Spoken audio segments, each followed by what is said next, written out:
Hello, people. What is going on? It is Wednesday night, stroke tea time, wherever you are. To my right is Jay, and we're here to talk about a live Q&A sesh. Do you know what I mean? Have a discussion about West Ham, and have just a midweek chat. Jay, how are you doing, sir? I'm good, mate. I'm good. This was fun last time, so yeah, do get your questions in chat for those who are out there. But otherwise, I'm pretty good. No West Ham to ruin my weekend this weekend. And I enjoyed seeing that in the international break, you've decided to live tweet "Married at First Sight UK." So glad you're enjoying "Married at First Sight," mate. How are you? Do you know what, mate? I'm going to be straight. I really do enjoy that program because I like the psychology of it, how people work and how people act and everything like that. I was going to say this before we get on to the real topic of conversation. I thought two of the lads that were on it last night held themselves absolutely brilliantly. I mean, superbly. I think a lot of geezers would have turned nasty, especially on that Amy Bird. I'm not going to lie. The way she sort of conducted herself, I thought was scum to a point. And do you know what? I'll be real. Men's mental health is a real thing. Yeah, right. I know people who suffered with it. Even I've suffered back in the day, and I managed to pull myself out from a dark place. And I thought them two lads who were on it last night held themselves with class and didn't react to some toxic women. Do you know what I'm saying? I'm going to be straight. Yeah, and two of them are very toxic, very mouthy, and a lot of other geezers, especially of the older generation, would have probably given them a slap. They didn't. Do you know what I'm saying? So, yeah, Married at First Sight. It's a great show. Go and check it out. I will say that. Are you a fan, Jay, or not? I think I watched a bit of the Australian one a while back. Yeah. But I get what you mean. Like, I like a bit of watchable trash here and there. Anything that you can just chuck on in the background and like veg out to, I'm all for. So, yeah, not a huge fan, but anything watchable trash, I get behind. I'm a celeb starting soon. That's watchable trash. Like, yeah, I'm all for it, mate. I'm going to be honest. My missus watches Married at First Sight. She got me into it, and I'll be real. I do like the way you see different like relationships and things like that. And I'm going to be honest. I speak to a lot of like younger lads who are in there from 18 to 25, and they find it so hard in this day and age to find a relationship with a bird because. Like it's so easy. Like it's not like I'm so glad I was brought up in a generation where it's not easy to throw things away. Like you work on things, you work on a relationship, and you work on how it goes. Now it's basically you sack them on the Monday, on the Friday you got a date for the Saturday night. Do you know what I'm instant saying? gratification, isn't it? Instant gratification. You don't have to have like genuine charisma anymore because you can just go on a phone, put a few photos up, and find a bird straight away. Yeah, you ain't got to have the Riz nowadays. They don't know proper Riz, do they? They ain't got the Splasher Brute, the Ben Sherman, I mean the jeans, and like got to try and wow them with your watch that you got down like yeah. Right, I will say that. Right, we'll get into some questions, but this one's just popped up. Would you take 85 mil for Kudus, or would you tell him to do one? What you saying, Joe? Yeah, good question from Thomas. It's we briefly like touched on this, didn't we? And then the stories have like started coming out a little bit more frequently about 85 mil for Kudus. Arsenal interested for 83. From a business perspective, look at it this way, because I know what you're going to say, and I'm interested to get your perspective on this. Don't want to have to deal with Arsenal. If it's Arsenal, don't want to have to deal with their fans again. They're a pain in the arse. But look at it from the other side, right? In the space of not 6 months, in the space of two transfers, we'll have taken 185 to best part of 200 million pounds from Arsenal for two players, and our spend on those players was about 40 million pounds. Mate, it's great business if you were to look at it from a business perspective. From a like squad perspective, if I take emotion out of it, because I love watching Kudus play, you've got Somerville, who is technically speaking his replacement, who would come in to decide. And you've got gaping holes in our squad that need filling. How much do we need a centre forward and a box-to-box midfielder? So you look at it from a business and from like a squad perspective, it would make some sense. You look at it from an emotional, like, A, don't want to deal with Arsenal. B, I absolutely love the player perspective. I'd probably say no, but I can see benefits to either side. What are you saying? Do you trust Sullivan to do the right thing and reinvest the money? Like, it's the same old cliche again, isn't it? Let's be honest. Like, I feel sorry for Mo, as I said this a few weeks ago. I feel sorry for him to a point because he ain't getting the best of him. £83 million or £85 million. It's a good deal, isn't it? But the problem is, what do you do? Like, do you know what I'm saying? Is West Ham got a ready-made placement, or is it Lewis Guillemy's going to come in and then David Sullivan's just done another 85 mil out of a player? Do you know what I'm saying? Yeah. I don't know. And I haven't really got the answer to that one. I hate losing players at the best of times, yeah. And I understand it that you want them to be a success at West Ham and then you can sell them on and the money ball system. But I think we keep losing our players, we're never going to strive to be where we was over the last 3-4 years. Do you know what I'm saying? It just I was going to say I've got a similar question on that front. Then, or would you rather? So we obviously know about the kind of managers we've been linked with, the likes of Terzic, the likes of Potter. Would you rather we change to one of the realistic manager targets now, or and we spend nothing in January, or we stick with Lopetegui, but you got a 50 mil budget in January? I think you got to let Lopetegui go, mate. And let the new manager deal with the squad that we've got, as opposed to 50 mil to go and get like a proper striker or a game changing central midfielder. And then the problem is the scenario is a good scenario to have, but it's trust. I think the trust is broken at West Ham with a lot of the hierarchy at the minute. You've got an owner, a technical director, director of football, scarf wearer, Tim Steiden, and you've got a manager that ain't got a clue. Like, for me personally, West Ham should already have a striker here. We shouldn't have to be getting rid of, like, sacrificing something to go and get a striker, so to speak. But I don't know about you, Jay, but the aftermath of the Everton game has been a bit sort of a flat sort of way to go out into this international break. I don't know what you think on it and what you've seen. Mate, do you know what? Just from, like, for me personally, I remember when we went into the last international break, I think we beat Ipswich just before, and like we put West Ham down for a little bit, and it was like, oh, okay, well, at least we've gone in with something like to keep us happy for a couple of weeks, and we could just forget about West Ham. But now I've gone into the week after like a horrendous draw, and I just feel like football. So it's just affected me. Like, I'm just like, ugh, God. But that's a good question from on the deck. That's a really good question. What do you reckon? That's a tough question. I know that is also Harry. Shout out to Harry. He's done me there because you have Fat Raff in charge. It ain't gonna get any better. I think the only hope I'd have is I would hope that Lopetegui makes it better. Like, if someone said to me, you either got a choice between Rafa Benitez or Julian Lopetegui right now, I'm swaying towards Lopetegui to say, come on, like, I'll rather support you than anything. Do you know what I'm saying? So I don't know. What are you saying on that, man? I would say no, personally. It's a really good question, but I don't think Rafa's like the progressive upgrades and the like positive step that we necessarily need. I would favor stability over changing for changing's sake. If we're going to change manager, I want to get the right manager in. I don't want to turn into Watford. Watford change managers and then don't have a plan and look at the state of that as a club. So yeah, I wouldn't personally. Michael says here, do you think some of Tim's signs have been underwhelming? I think on this, because I'm going to try and get through as many people as I can in an hour, me and Jay, yeah? I feel that when you break it down, people are starting to put them into sections now. 3, 3, and 3, yeah? 4 Crew, Guilherme and Tadebo's Steiden.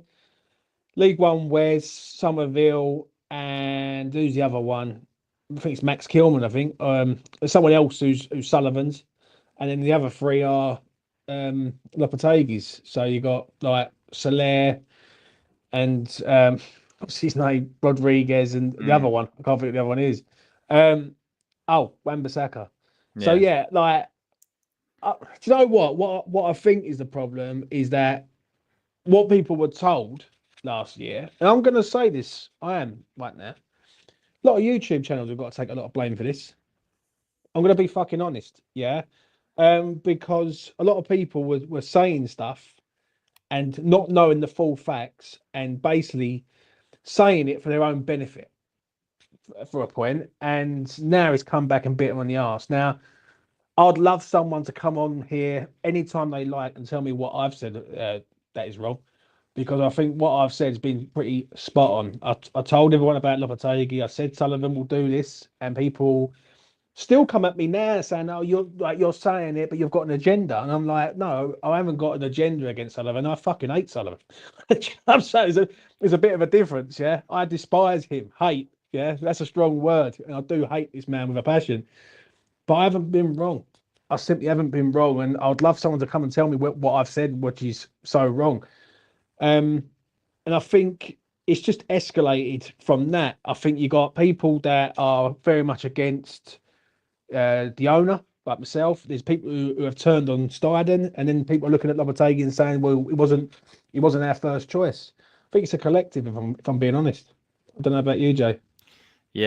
Yeah, I completely agree with you, mate. But we briefly talked about, like, it was a perfect storm, wasn't it? There's so many people that got blood on their hands. So many people. Yeah, it's and people's, like, you're more than entitled to have an agenda against, like, a certain person. Some people have got their Lopetegui agendas. Some people got their Steiden agendas. Everyone should have their Sullivan agendas personally. Like, he's the main problem. We all know that. And, like, everyone's got a point is the thing. If you hate Steiden and people list some really valid points for not liking him, fine. Everyone's got a right to not like Lopetegui. Personally, I think all of them are to blame. On the signings, I'm trying to keep my answers short and sweet because we've got so many good questions coming in, and I tend to dwell when I find a really good question. Underwhelming signings for me, Guido Rodriguez and Carlos Soler. The rest of them, I think, have done pretty well. Just the tactics are killing them. But Guido's been poor, and Soler, I don't really know what he does. So that's the ones for me. Shout out to Colin. E16 Colin. James and Jay. If Loppy sees out the rest of his contract, has what I'm hearing, where does the club go being in the future? I know where I think we will be. I want your thoughts, guys. He was always a transitional manager, wasn't he? We knew this, and we talked about this from the start. The 2-year contract, the way that we have this mystery man in the wings who apparently we want to take over in 2 years. Like, this is a transitional couple of years, let alone one season. It's gone worse than any of us had thought. I saw your video the other day, James, where you basically said you knew it was a transitional season, but didn't expect it to be this bad. You were bang on with that. Absolutely bang on. We knew this was going to be tough at times, but I at least wanted some signs. Anyway, either way, like, I think it is going to be tough, Colin. I think it is going to be really hard. We're just going to have to get through the next 2 years if he stays for 2 years. But there is a tiny little optimist to me, because I don't like to sit here and be just miserable and think West Ham are awful. It's going to be terrible for the next 2 seasons. Remember all those years ago when we were great. I don't like that. Like, it is what it is at the moment. There's a tiny optimist in me that goes, he will get some time. Maybe it will click in sort of January time, and maybe we'll start getting the results, and maybe we'll start, like, winning games that we're drawing. Maybe we'll start drawing games that we're losing. You know, maybe it will start turning around, and we'll salvage a respectable season from this season. So yeah, there's a tiny optimist in me that says that it might come good. But Colin, you know, as long as we get some Luis Guilherme hype, then I'm happy. It'll be all right. If he's here for 2 years, I dread to think where we're going to be. If I'm being realistic. If I'm being honest, for me personally, what is the plan at West Ham right now? Yeah, there's a style of play. I get all that. I get that argument, but like, this manager's making a lot of players worse, and these are good players. These are not crap players. These are very good players, and he's making them a lot worse. I think I'll be very shocked if he's here at the end of the season, Lopetegui. I think he goes before then. I actually think, and you can clip this up, people, what I'm about to say to you, because I think this is exactly what's going to happen. I think West Ham get done in the next two. I think the Leicester game will be the one where if we don't get a result at Leicester, West Ham will have 6 days to get a manager in place for Wolverhampton Wanderers at home on the Monday night. Yeah, and then West Ham have 2 back-to-back Monday games. One against Wolves, and then the following one against Bournemouth. That is when I think West Ham will look at this and go, right, if it doesn't work out and West Ham don't show nothing in the next 3 games, that is when I think that Sullivan might act. Because if you go into the Wolves game, the Bournemouth game, the Brighton and the Southampton, and we only pick up bare minimum points, then we're in a bit of a sticky situation, because after the Southampton game we've got Liverpool and Man City back to back. Liverpool at home, Manchester City away, then FA Cup. So up there, people. I don't forget nothing. Remember that. So yeah, that's what absurd is. Hi fellas, come on you irons. Evening all. For me, it will never ever will change until Sullivan and Brady are out, mate. I've been saying it for years. 9 years this year now. It is since I've set foot in the home of football for me. Yeah, the academy of football. And I see someone the other day put something up on social media, Jay, and I thought, I fucking feel for them, mate. I really do. They said they go with I think it was their son, and they're finding it very disinteresting now. And like, he's been a season ticket holder for years, and he said it just, the whole experience just doesn't feel, it feels like an effort to go there. And that's the problem, really. That's the problem. I think a lot of people are doing it. I see also, I'm going to say this, there's a few things I want to rattle off on from this comment.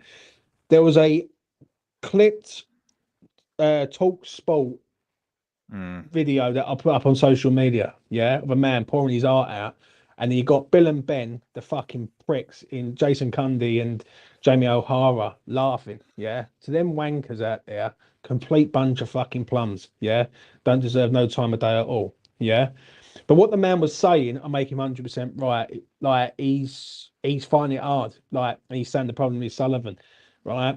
And I'll tell you the reason why, Jay. Right, why people are starting to look at this now, because West Ham have been to the standard, and now the standard's dropping, and people are asking, well, why is the standard dropping all of a sudden? Yeah, it goes back to the owner, doesn't it? Anything you want to add on, mate? Jamie O'Hara, Jason Cundy, worst 2 like pundits, radio hosts, whatever you want to call them. I absolutely despise Jamie O'Hara, and I hope like that somehow gets to him one day. Like, I cannot deal with that bell end Gillingham reject. Like, he's literally the worst bloke. Just don't listen to anything he says. I thought it was insulting that they were like giggling like a couple of schoolgirls whilst this guy was talking. It was disgusting. Horrible radio show. I stopped listening to TalkSport because of those bell ends. So that's all I got to add. Brian adds on here, Allegri will be a massive coup, way better than Almiron, to be honest. But Sullivan has to just let him do his job. Got it on good authority. Allegri's coming in, mate. I've got it on good authority. It ain't happening. It ain't happening. I'm going to say it straight, and I will put it on this channel as soon as I know. Like, if Lopetegui gets the sack, every one of my subscribers will know, who the next manager will be, because I'll be earning money out of it, and I'll be going, right, who can I back, and I'll go down the betting route. It's one good thing for betting is to find out information, and I will find out information. Massimo, or whatever his fucking name is, Allegri, he's not coming to West Ham. He just simply ain't, mate. And I don't know why people are sort of saying his name. This geezer could go and, like, he's going to go for a top end job. Yeah.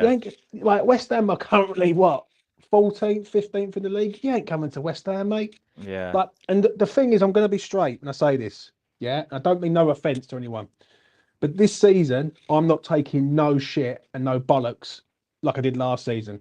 When I was hearing Alonso, Slot, Almiron, all these people, and it was the biggest gaslighting I've ever read in my life. I'm not having it this year. I really am not. I will tell you where to back your money, and you will cop. Trust me, because I one thing I'm going to say on this is I don't fucking miss.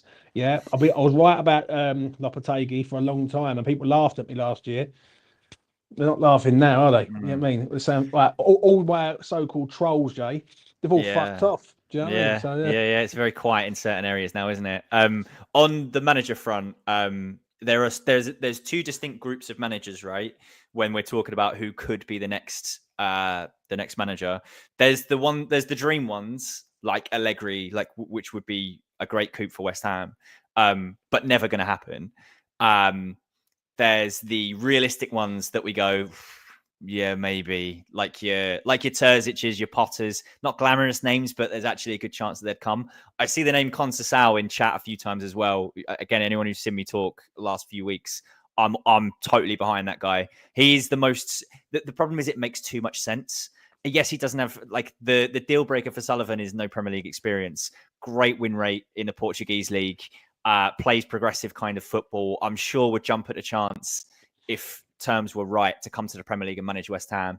Never happens. It just won't happen, which is sad because I think he'd do a great job at West Ham and he would keep the fans happy, but it makes too much sense. So yeah. It ain't gonna happen, mate. Because Sullivan ain't gonna pay big money for a big manager, mate. Simple as that. Yeah. Question: with all the mess going on at the moment, do you think we can attract any players in the January window, Jay? Yeah, I think so.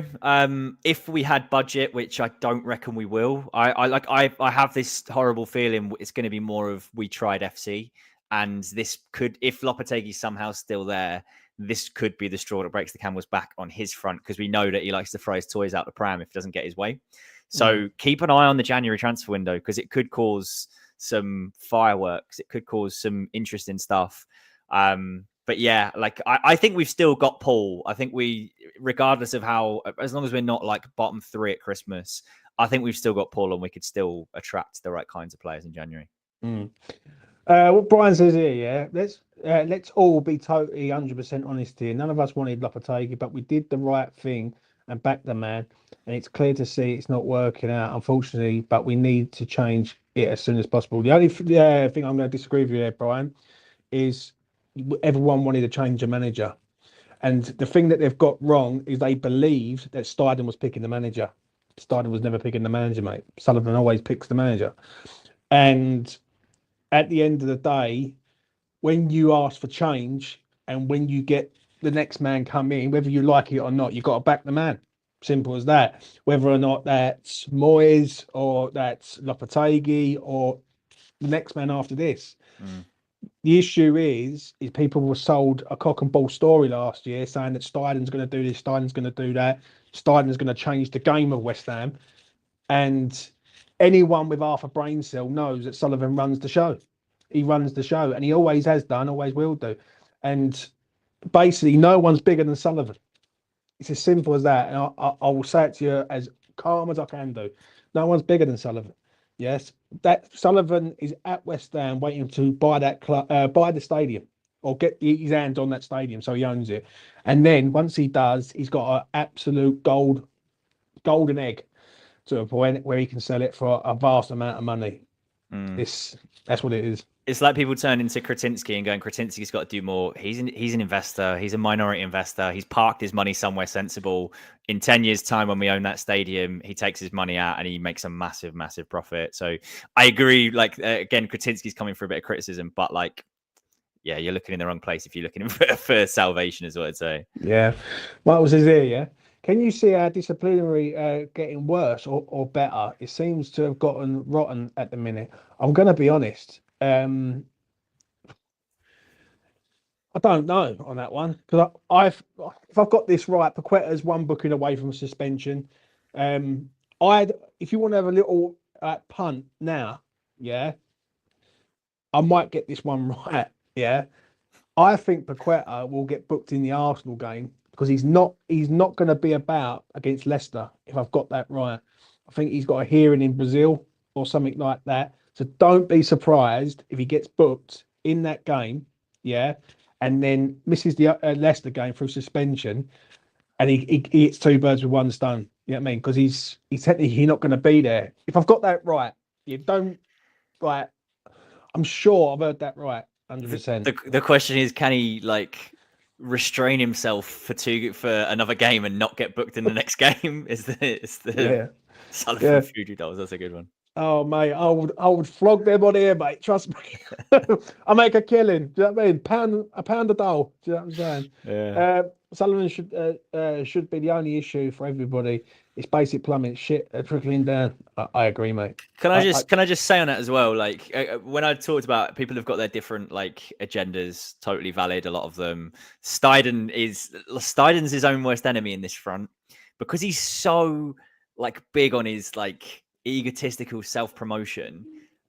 He has to take so much of the criticism as well. If he wasn't so in like everyone's focus, if he wasn't such an egomaniac, then Sullivan will probably be getting a lot more criticism than he actually is. But because Steiden wants everyone to know that he's doing the good stuff, he's got to take the bad stuff as well. And he's got to take that on the chin. He asked for it. He wants to be in like the focal point of everything. So Steiden's taking a lot of the flack because he's an egomaniac. It's genius from David Sullivan employing a man that like is so desperate to take all the praise. Because if you want to take all the praise, you got to take all the criticism as well. And Steiden's doing a lot of that. I agree. Before I move on, I've got 83 people in the chat. Smash the like button, it goes a long way. Second of all, my dog is running in 1 hour's time. 6:37. He's on a good bit of run. He's in trap 6. I'll be watching it after this video is done. So if you fancy a little punt on him tonight, I go small. don't go too mad. But I think if he can get in front of the 5. He might be all right tonight. Blistering form, and he's in blistering form. Yeah, he's doing all right, mate, at the minute. I must admit, and we're all. I'll be straight. He's coming of age now, like, which is good. Like, we've always thought he was on the cards to be a really top dog, and now I think we're starting to see it a little bit. What's your guys' thoughts on this new football regulator stuff? Owners can't force the fan balls to have people they like. May actually help. What you saying, Jay? Yeah, I think so. There's this thing. I don't know enough about the West Ham fan board, but I know that in the past, not just at our club, but the board will just put their own stooges, which is pretty familiar in West Ham social media, having board stooges. But they'll put their own stooges in certain places so that they don't get held to account too much.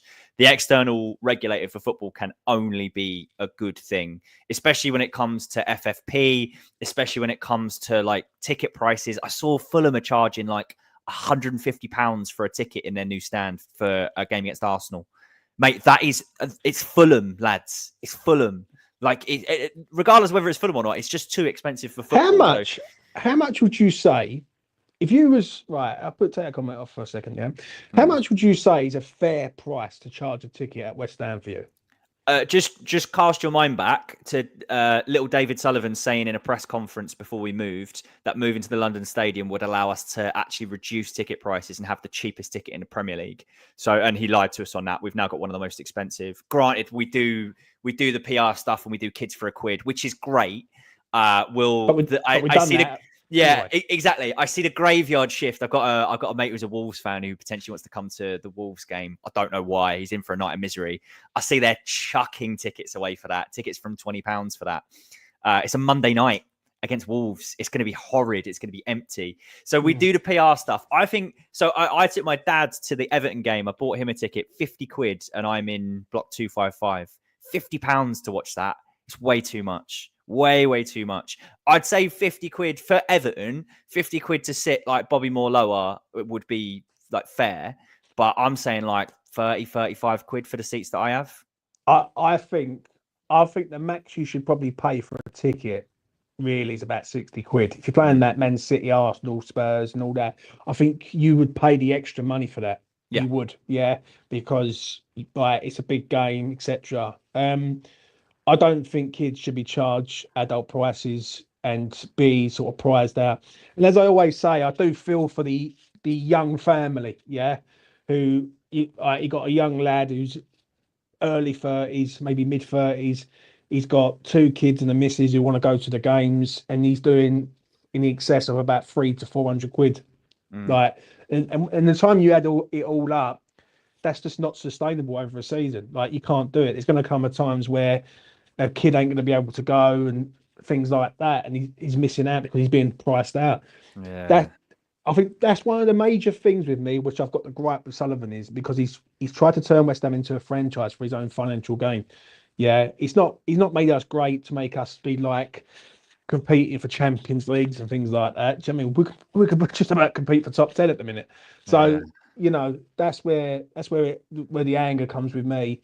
When you have West Ham London underneath it, and you know what I mean, you're lying. That's the thing. I fucking hate liars when they're lying for their teeth, for their own gain. I think that's just the worst. I said it at the time as well when the away shirt was released. The cheek to like the embroidery. It's such a beautiful shirt to have like the Bow Church like embroidered into it or embossed into it, but at the same time rip concessionary tickets away and like kill the next generation of fans. It's outrageous, isn't it? Really disgusting, mate. How much will Duran cost us in Jan? We ain't getting Duran, mate. Yeah, lot of money. Like, there's no way we're dropping any money on Duran because one, we ain't going to drop anything major on him because he's just on a new deal with them. Do you know what I'm saying? I can't do the Duran dance again. Like it's going to become the new Lingard thing, isn't it? Every transfer window we're going to get linked with Duran. He costs too much money. He doesn't want to come to West Ham. Like it's not going to happen, I don't think. What do you think of Conceição's 74% win rate in Portugal with Porto? His CV is just as good as Almiron. Thomas knows. Thomas, you know it. I've been saying this. Get Conceição to the bowl. Get him in. He would do great things. Yeah, it just makes too much sense. It makes too much sense getting a guy in to play progressive football and change the way we do things. I think he would need a transfer window as well. So if you're going to change manager now, like it's a much harder job to do in the middle of a season. You'd have to do it in summer. So yeah, difficult one. Matthew says here, yeah, the plan is Sullivan gets Tim out the door, goes back to playing football manager and veto anyone in the boardroom who goes against him. I completely agree. One thing I will agree with someone said it the other day that Steidman is the fall guy for Sullivan. But that's always been on the cards though, mate. Yeah, because when you bring in Lopetegui, if it goes well, Sullivan gets all the praise. If it goes bad, he's got Steidman to fall back on and thingy. The problem is that we are, as fans, we've been mugged to a point.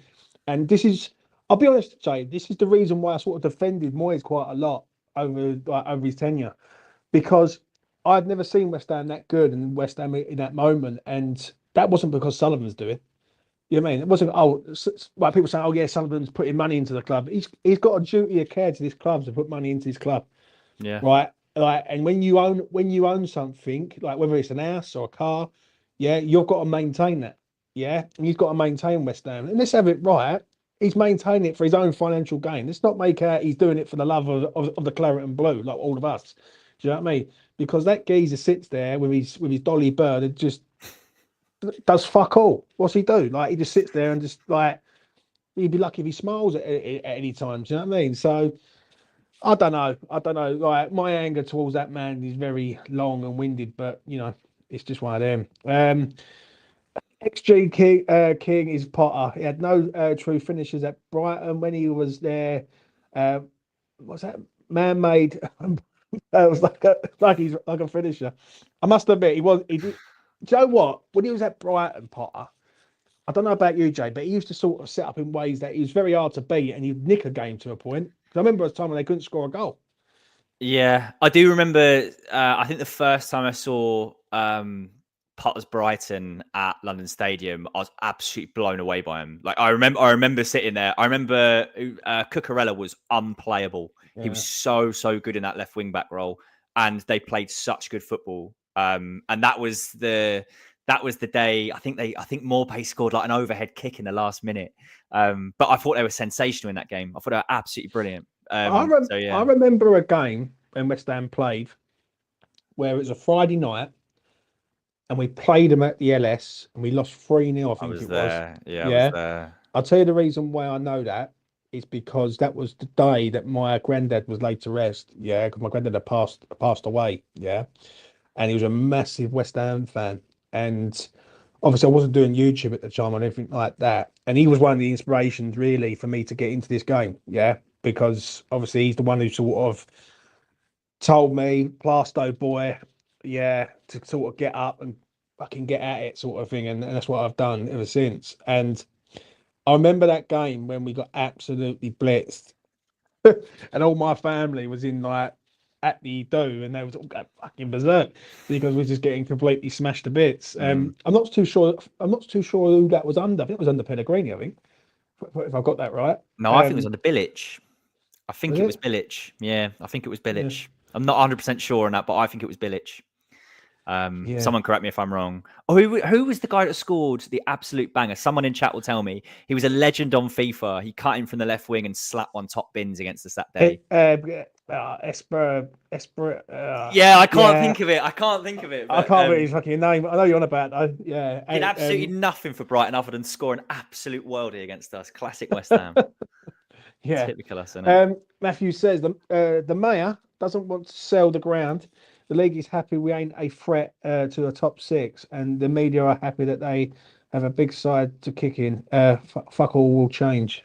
True, mate. I genuinely think we will need a change of mayor. And then when a new mayor comes in and goes, lads, why are we just hemorrhaging money to West Ham United constantly? And a new mayor will actually come to the negotiating table, but without wanting to talk politics, let's not do that. But I genuinely think when the mayor changes, we'll have a better chance. Izquierdo, I see someone in chat. Thank you. Izquierdo. Jones has always been Sullivan and Brady. Certainly the problem has been there always. Guys, you can forget Thursdays. He's not coming to the club. My sources tell me. Colin's got sauces. E16 Colin's got sauces. I love it. My guy. He's got sauces like I've got barbecue sauce in the cupboard. 100%. I mean, shout out to Colin. Love Colin. What a guy. You know what I mean? What a guy. Do you know what? That's all I keep hearing from people. No disrespect to Colin. I like Colin, yeah, but that's all I hear is my sources or my links and all that. I ain't got no fucking links. You know what I mean? I ain't even got no bird links. You know what I'm saying? Everyone keeps saying my links and my sources and all that. I don't know. Do you know what? I'd love someone to have a source that actually gets it right. You know what I'm saying? I'm all for that. Please, someone tell me. Do you know? I had a brief moment where I had a source at West Ham. I met someone who works for the club, still works for the club. I met him at a wedding and was talking to this person, and they were bang on Moyes' transfer business. And mentioned he's going to go really strong for McTominay and he's going to go really strong for Ward-Prowse and we'll get one of them. And sure enough, we did exactly that and we ended up getting Ward-Prowse and then managed to hook me up. And I've got a personally signed Mark Noble shirt as well, which I need to get framed and all. So shout out to that unnamed person because that was my one moment of being an ITK and that was it. So, yeah. Do you know what?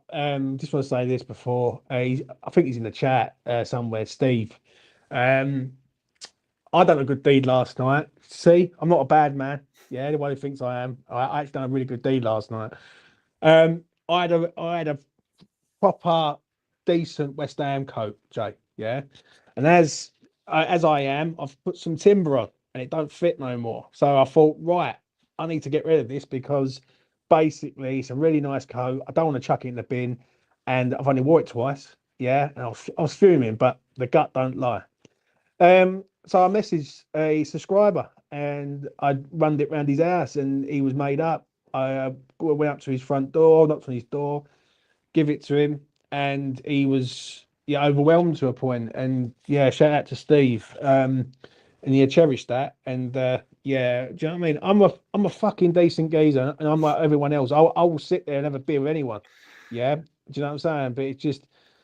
Some of the shit you see angers me because I know some of it is just blatant bollocks, and it's very hard for me to sort of hold back. But maybe in the new year I might have to. I will be honest for my own health, because if I keep losing it, I end up in the fucking ground. I think. Do you know what I mean? So I don't want to be there. £50 on Paqueta to get booked versus Arsenal. Theory's got it in the tracker. Trust me, mate. It's on, bruv. Yeah, I'll tell you. Maybe you don't get booked against Newcastle, but 100% get booked against Arsenal. Do you know what I mean? Right. Kudinski isn't interested. He's pumping his money into Prague. Yeah, I said that the other day, didn't I? 150 million on a new stadium for Sparta Prague. He's majority shareholder there, minority shareholder here. Parks his money somewhere and then takes it out. Simple. Yeah, everyone go and follow early doors football TV. Yeah, I need to get him on there, Tone. So give me a message after this. I need to speak to you about coming on doing a fans view. The discipline and players' lack of passion. Do you think that's down to Lopetegui? What you saying, Jay? Yes, I absolutely do. 100%. When he came in, I remember that first video. he talked about passion and that he wanted to see passion from the staff, from people working their offices at the ground or in the little porter cabins at Rush Green, and from the players as well. Where is it? I haven't seen it once. Yeah, he shouts a little bit and he got a booking on the touchline. The only passion I've seen is from Edson Alvarez getting 2 red cards. Not that that's don't quote me on that. That's not passion. That's stupidity. But you know what I mean. So yeah, I do put it down to Lopetegui. Poor discipline. Just I put it all down to Lopetegui personally. What do you think? I think it's a bit of everyone, really. I think the players can't get with him. I think he's not getting the best out of the players. I think some of these players have down tools to a point. Like Alvarez getting sent off twice so far this season is a bit embarrassing when he didn't get sent off once, I believe, with Moyes. It's but the thing is, it's always going to go back to the head coach, isn't it? Because he's advising him, he's doing this, he's doing that. So, but I do think some of these players do need to have a look at and be looked at. Really, I'm not going to lie.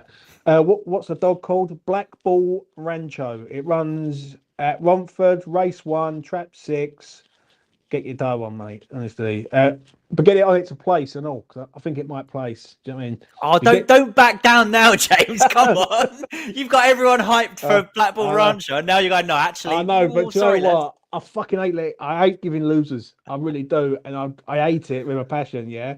And the other day, shout out to the man who messaged me. Someone messaged me on Twitter and said, "Get on this horse." And excuse me, I got on it and it won. And I was like, I fucking should have told people about that. And do you know what I mean? Because where it wasn't mine, so to speak, then I couldn't really go with it. But yeah, I fucking hate giving losers. So Rancho, don't let me down tonight, boy.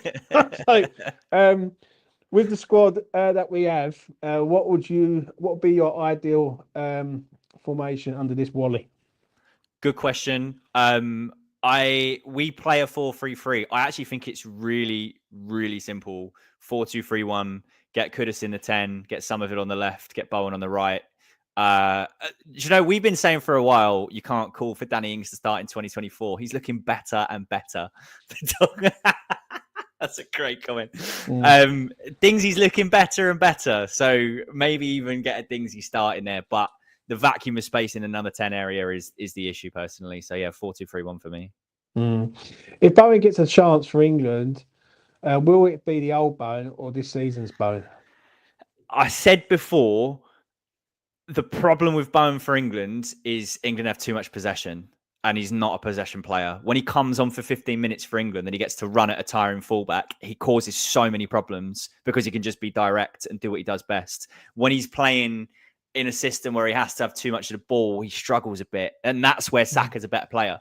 And that's why he probably struggles. I actually think it's a really good thing that he's been called up to the England squad. I know it's because 8 players withdrew, but I think it'd be good for him to get away from this shower of shite for a while, get back to playing at the elite level, remind himself that he's worthy of playing at the elite level, hopefully build a bit of confidence. Never know, if he nabs a goal as well, maybe at Wembley against Ireland, then it might be the confidence boost he needs. So hopefully it's last season's Bowen and not this season's Bowen, but we'll see, won't we? Yeah, I agree, mate. I'm just going to get down to the bottom here. I've missed a few stuff. Gents, Potter is another manager who will not be coming to his club either. Yeah. Do you know what? I don't know. I don't know who's going to be coming here because any decent manager will look at that Moyes interview the other week and think that's what I've got to put up with. Do you know what I'm saying? That's where another thing where I look here and I think, it's just not right, isn't it? Like the way he sort of handled that to a point. Do you know what I'm saying? But yeah, I don't know, mate. Yeah. Especially about a foreign manager, German, Scandinavian. What type of manager do you think would? Let's put it this way: forget names. What type of manager would you say that West Ham want, as in style? Because all I heard last season was style of play. Because if it's Allegri, for instance, people go fucking mad at that. Do you know what I'm saying? What's his style? I think people have lost touch with the type of character a West Ham team should have. Because you can park style of play. This myth of us playing like free-flowing attacking football, it's never happened. Maybe before my era, don't come at me, older West Ham fans. I don't have the energy to have the era's debate. But the way I characterize what I need from a manager and what I need from a West Ham team is being competitive. Like the teams I knew growing up, the ones that I loved watching and the ones that I've loved watching in recent years are the teams that whoever we're playing, we go in there believing that we can beat them. Whether it's like Pep City, who are on the verge of like winning 5 titles in a row. I know they've struggled, but let's say Pep City are absolutely steamrolling someone. I just want us to turn up and be competitive. That Leverkusen team that was steamrolling teams, when they came to London Stadium, they were in a game. That is the West Ham team that I love. Like that's all I ask. And that was under Moyes. And that was like the best performance that we put in pretty much all season last year. We pressed them high. We gave them a game. We took the lead. We threw everything at them. We fell short. Classic West Ham. We took them to like the 88th, 90th minute, still in the game. And we fell short. They caught us and we drew the game 1-1 and got knocked out. That's all I ask. Yeah, but how proud was you that night? Because exactly. I was so over the moon and proud that West Ham give it everything. And no one could turn around and moan because they left it all on the pitch in East London. Do you know what I mean? The issue is that what you said is just so spot on in regards to that. Do you know what I'm saying? And it's like, I just want West Ham to just be competing and not be scared of these big teams. The amount of times that we used to go to teams and then go, oh, we're going to get hammered here. Well, we're doing it this season. For instance, we're going to get hammered. We're going to get hammered.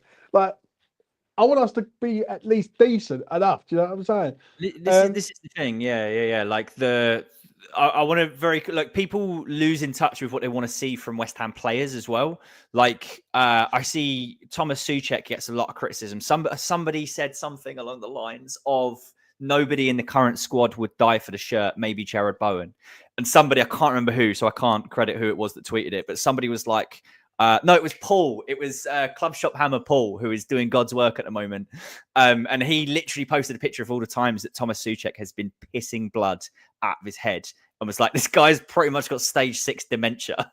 Like, he's given everything for the shirt. Let's briefly have the Mikel Antonio conversation as well, because I was arguing on Twitter. I got drawn in. I shouldn't have, but I was arguing on Twitter because I was defending my king, Mikel Antonio, who has done so much for this club. And I was told that he's always been shit and he's been rubbish in every position he's ever played in. And that I should basically that it was laughable that I was defending this guy. He scored 68 Premier League goals. His goals in 2020 kept us in the Premier League. There is no denying that. Anyone who denies that is an idiot. And from there, we've then built up and ended up winning a European trophy, which he started in, became our record European goal scorer in the process, and is our record Premier League goal scorer, as well as scoring the first goal at London Stadium. That man has so many achievements. He's a club legend. Like, there is no denying that for me. And if you're from the previous generation and you want to start listing names of club legends, like, you cannot compare the previous era of football with this era of football. The game has changed. So I'm just here trying to say, respect that man, because he may not be the player that he once was. He's in his 10th season. Like, he's in his 10th season at West Ham. He should not be like leading the line. It's not his fault that he's still leading the line for West Ham, but you've got to respect what a man's done in his 10th season. That's all I can say. I'm going to be honest. Before the cup final, I would have turned around and said that Antonio's not a legend. He's a club icon. After the cup final, you've got to give him, you've got to say he's one of the legends of the game. Yeah, you got to. I see that debate on social media, and it's quite laughable, really. People keep rolling back to the times of the greats, but there's no no one will disrespect the greats. But them greats will be great, but there will be new greats. Like, people are even saying that Jared Bowen's not a legend. And I'm looking at it and I'm thinking, that geezer scored the winning goal in Prague, right? And the way he's going, if he stays at West Ham for the rest of his career, he outscores Antonio. So he's a legend. He's a legend for me. Do you know what I mean? People still talk about that Trevor Brooking goal in the 1980 final, right, against Arsenal, which is totally fair. Like, he scores in the 3rd minute and we beat Arsenal, and it's a great day for the club. That moment of Jared Bowen going through in the 90th minute in Prague is in history. Like, nobody can ever take that away from him. Like, he is a legend already. Signs a 7-year contract, captain of the club, has won a European trophy. Mate, he say no more.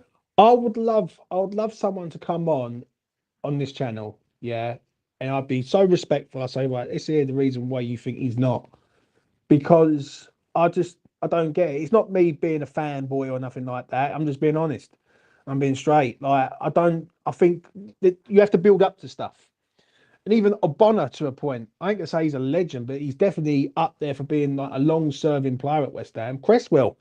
And Mm. Cresswell's not my favourite player, but I'm telling you what, Cresswell's been a long-serving player at West Ham, and you've got to define what makes a legend for you. Do you know what I'm saying? And all right, I'm going to be honest. Antonio was the first West Ham player to score in the Premier League at the LS. Yeah, he was one of the last players to score at Upton Park. Um, he's been a goal scorer for us for years. Yeah, he hasn't been the best, but we haven't been the best. Do you know what I'm saying? So, Yeah, people start like criticizing his goal record as well. 68 goals in like his 10th season now, and it doesn't look great when you compare it to some of the goal scorers that other clubs have had. Right, you got to bear in mind he was signed as a backup right winger to Victor Moses, ousted him from the team.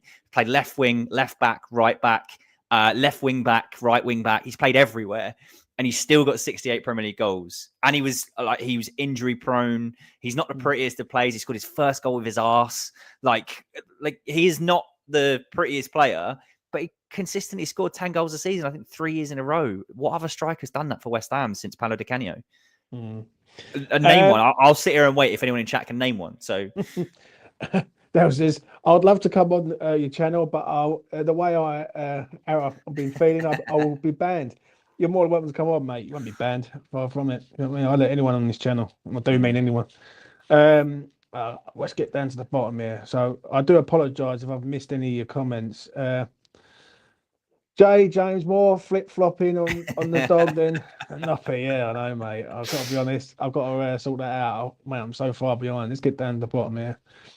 With the squad that we have at the minute, should we be playing 4-2-3-1 counter-attacking? 100%, mate. Do you think that's a problem? The fact that we've gone from a 4-2-3-1 that was probably there was more weighted towards counter-attacking, and then we've switched to a flat 4-3-3, and we're trying to keep the ball, and we can't seem to do anything with it. Do you think that's the main problem? Do you think maybe we need to cut Lopetegui a little bit of slack and say he's trying to change the whole system?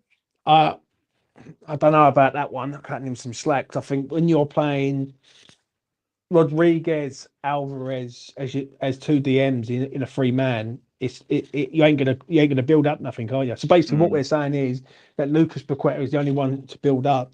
I think the problem we've got is we've got two DMs in there, in Alvarez and Rodriguez, that ain't really that good at the minute. If we had one good one, which we did have a long time ago, but he decided to leave to win a trophy, which he hasn't won yet, then we would have been better. Do you know what I mean? I think we need to take one of them out, put in a more advanced midfielder, someone who could build play up and carry the ball, and we're a different side. I think. Do you know what I'm saying? I really do. Like, I don't see the logic in bringing. I understand bringing Rodriguez in as a cover, but what I don't get is why you're playing Rodriguez and Alvarez together. That's that's the one thing I can't work out. And a lot of people have said this, that West Ham's team from last season is the counter-attacking side, and half of them players are not possession-based. So, Daniel Neal says here, hi, lads. Question for me is not the formation per se, it's keeping the players in the formation. That drives me nuts. What about you? Daniel, that is a valid point and a valid question. It drives me mental as well. I got like seeing Aaron Wan-Bissaka cutting inside and occupying the spaces that Jared Bowen is meant to be playing in. Do you know what this reminds me of? And we'll touch on that because this links directly into the question, right? Is players not sticking to the formation. This reminds me, going back a couple of seasons to Declan Rice's final season, where Declan Rice wanted to get forward more and he wanted to score more goals because he had it in him to score 10 to 15 goals in a season, right? So we let Declan Rice go on some vanity mission in the middle of the park and we killed Thomas Souček in the process. Souček was like so ineffective for large parts of that season. And then you look at what we're doing now. We've signed Aaron Wan-Bissaka, the best like one-on-one defender that we could have possibly signed, up there as one of the best in the world. Not my opinion. That's pundit's opinion, by the way. And we go, yeah, do you know what, Aaron? Just get on the ball and dribble. And do you know what? Get into the final third. Just have fun, mate. Just enjoy yourself. you see Vladimir Coufal come on the other day. He came on for Aaron Wan-Bissaka, and I like Wan-Bissaka, by the way. I'm not here for Wan-Bissaka hate, but this wound me up. His name got called. I don't know if you saw this on TV. His name got called. He was stood there just chatting to one of the centre backs, saw his number go up, and just stood there. And he just stood there for a good 20 seconds chatting to someone. And I was like, just get off the pitch, mate. Soufal comes on, doesn't do anything special, hugs the touchline, creates space for Bowen, and immediately Bowen's in the half spaces. It really isn't rocket science. It's so not rocket science. So yeah, to the question, it really winds me up when you're like, just stay wide. Literally just stay wide, and it solves so many problems. So yeah, as you can probably tell, it does trigger me as well.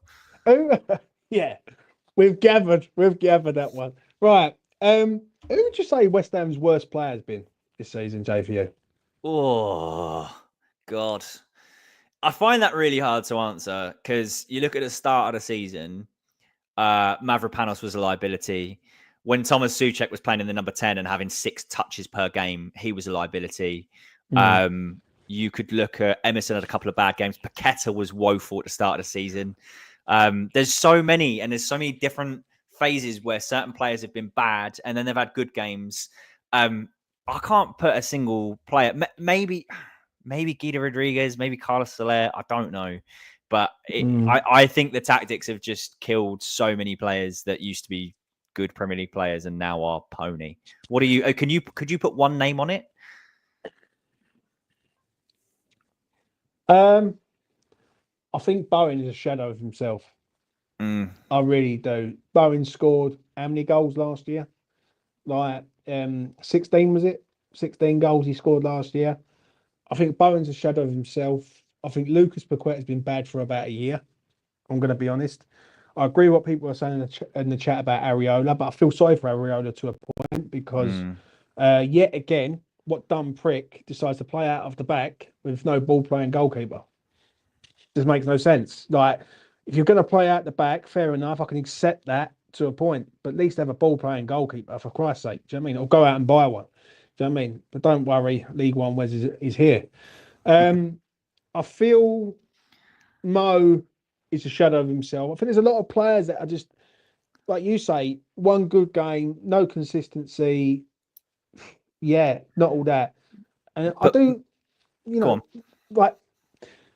can we really look at the new players and say, right, they're absolutely shit unless you see them in the season? Right, do you know what I'm saying? Don't get me wrong, Guido hasn't been great, but even the Spurs game, I'll be honest, first half, I thought it was excellent. He was sensational, mate. He was absolutely sensational in that first half. Then second half, we get obliterated. And some of the names you mentioned there, like Kudus has been playing out of position on the left wing where he's not comfortable. He started to show it, and then he decided to go and slap up half of Spurs' team.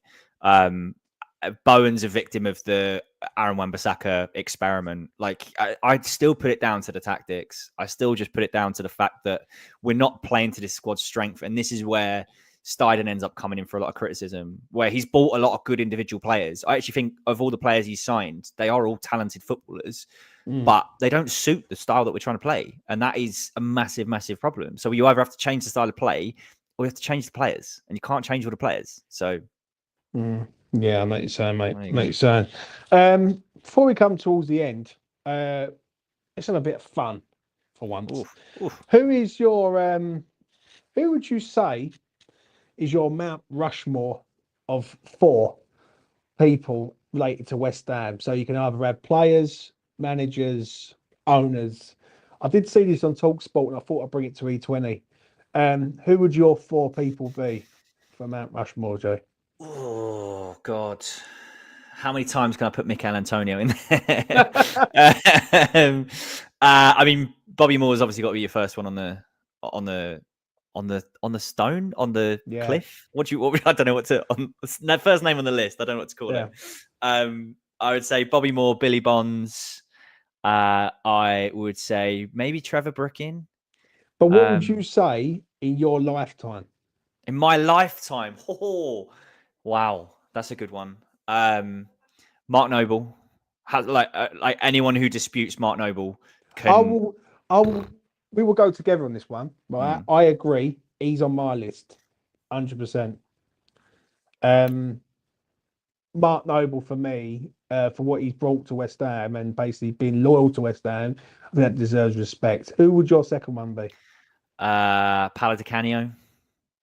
Have to be Paolo Di Canio. We're talking Premier League era, right? That's probably an easy way to call Completely it. agree. Has to be in there for me. Who's your next one? I agree with you 100% that. Oh, who's my next one? You could go. It depends what your criteria is, right? Because maybe Julian Dix. Maybe Julian Dix. Well, I'll go. I'll say this one. Mm. I think Bowen has to be in there. I think winning us a trophy with a winning goal, and he's been a revelation since he signed.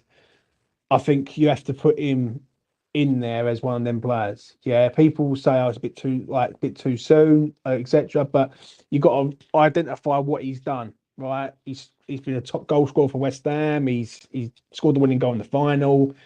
He's currently the captain of the club. He would be my third choice for me. Scott Parker's a good shout there in chat. That's a really good shout. I've got no issue with Scott Parker in there. Do you go for like an icon or a great cameo and go for like either a Payet or a Tevez?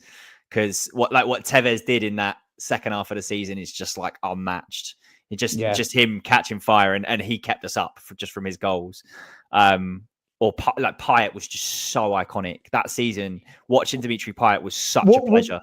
What would you say? Who would you rather have in your team, a Payet or a Tevez? There's a question for you. Such a good question. I think Payet, you'd have to go Payet. He was just so much fun to watch. And Carlos Tevez was just like a brilliant goal scorer, and he was energetic and he was everything that you wanted to see from a centre forward. Payet was just a magician, like an absolute magician. Like seeing that bloke, to the fact when Mark Noble talks about him and talks about playing with him and all these like tacticians and all these like different formations and ways of playing. And he boils it down to just being like, we used to just tell Payet, don't defend, just go and stand away from everyone and we'll get the ball to you and he'll make something happen. It was so simple. And he made things, I would agree. He was so special to watch. So much fun. Yeah. I think you'd have to pick Payet. I'll probably go with him as my final one. So mine would be Noble, Di Canio, Bowen, Payet for me. I'm going Noble, Di Canio. I'm going Payet and David Moyes. Yeah, I would put Bowen in there, but like Payet just for the like that one season of beauty, and David Moyes for being the greatest manager in the last 43 years. If I could put other people in there, or it's a bigger Mount Rushmore, so to speak, Dix, Bonds, and more would have been in there, 100%. But for ones that mean something to me and what they've done, then so be it. But now I'm going to switch it around.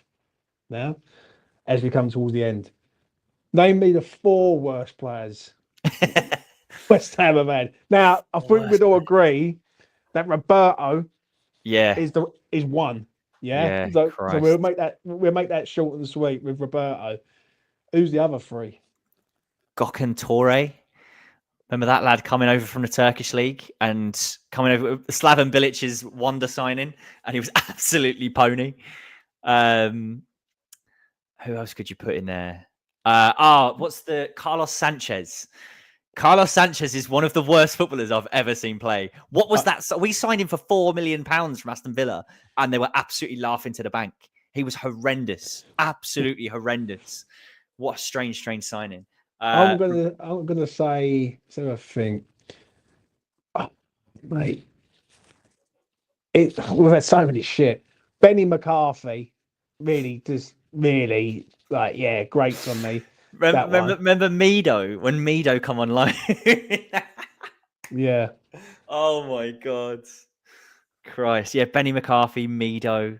Yeah, some horrendous. Oh no! I tell you what, my Eager is one player. He used to drive me mad. The only thing that saves the day with him is he scored the winning goal at White Hart Lane in that League Cup game. Yeah. Other than that, it was just fucking shit. But what a header that was, by the way. Oh, So So good. what? I've got some good ones here. Look, Roberto Boogers Phillips. You got Benny Soda. up front. Yeah, David what a Kev. front two. Oh Christ, what a man, front two that was. yeah. Yeah. I'm trying to think who else there was who was absolutely shite for us. Rushing a relegator. Did anyone? I don't know if anyone saw on Twitter the other day. West Ham's crossbar challenge from Yeah, years gone by came up, maybe in like 2012, 2013, somewhere around there. And Nobe steps up and does it first, and then he's like, "I'm going to commentate on the lads." Roger Johnson steps up, and Nobe just goes, "The relegator." I love he that was even doing the it. players were calling him the relegator as well. I'll forever be haunted by Yaya Toure staring him down from the halfway line and running at him. And he's literally running backwards like Bambi on ice and just lets him drift into the box and buries it bottom corner. Good God, that man was bad. He was shit. Oh, Lee Chapman. Fucking, I remember him from back in the day when I was a youngster. Do you know what I mean? Him. Yeah, growing up, Lee Chapman was. Anyone's better than Chapman. Remember that. Obviously, 1997, we signed Hartson and Kitson, who were great. But yeah, growing up back in the day, mate. When I think back in the day, some of the players we had, Monker, Bishop, Michael Hughes is a player that I remember. Northern Ireland international, a midfielder. He's another player I used to like. And Dowie, I was never a fan of Dowie. Ian Dowie, you know what I mean? Never a fucking fan of Ian Dowie at all. Cotty, yeah, Dowie, definitely not. Jay, any final word from you, son, before we make a move? Not really. Some really good questions. Appreciate everyone chilling out with us. It's nice to not be doing a video where you, me, Lucas, and Mitch are sitting here dreading the weekend. I'm gonna have a nice, wholesome weekend with my family and chill out and not have it ruined by West Ham. So appreciate everyone's questions. This has been fun. I like the Q&As. You get some good questions come in. So yeah. Hope everyone similarly enjoys a nice relaxed weekend without focusing on West Ham. I agree, mate. I'm glad West Ham are not playing for a good few days now, a few weeks at least. It's like it feels like it's going to be ages, but I've done a video today. It's going to come out Friday. Also, I'm in two minds, Jay. I need your advice. Go on. Yeah, before we go, I'm in two minds whether to do a watch along horse racing at Cheltenham on Friday afternoon. It's one of them ones where if it goes well, everyone cops. If it don't go so well, everyone unsubscribes from E20. And I'm like, oh, don't do it to me. So yeah, I'm gonna think about it, but I will be putting up some betting tips on the members. I will say that. I really appreciate everyone who's commented tonight. Smash a like on the video. Subscribe to E20 Zone TV and hit that notification bell. Me and Jay do like doing these. I must admit, I've done a few of them the other week, and I like to get people's thoughts. We try to get as many in as possible tonight. They're so hard if everyone wants to have their say. But if you ever want to come on this channel, the link is always in the chat. It's best to come on, and you know, it is what it is. Do you know what I mean? You're more than welcome. If it doesn't go well, we'll put James out. Yeah, please put me out, mate. Do you know what I mean? And also, that Kane's put it in the chat. After the video is done, put on E20 mug for Christmas. I've got about 20 people so far. I'm going to give away about 4 or 5 of them at Christmas. I'm going to pick them up next week. So yeah, little Christmas present from me. I'm like a serial donator in a minute. So yeah, they will be coming to you in the near future. Anyway, from me to you, take care of yourselves, and I will see you again in the next one. See you.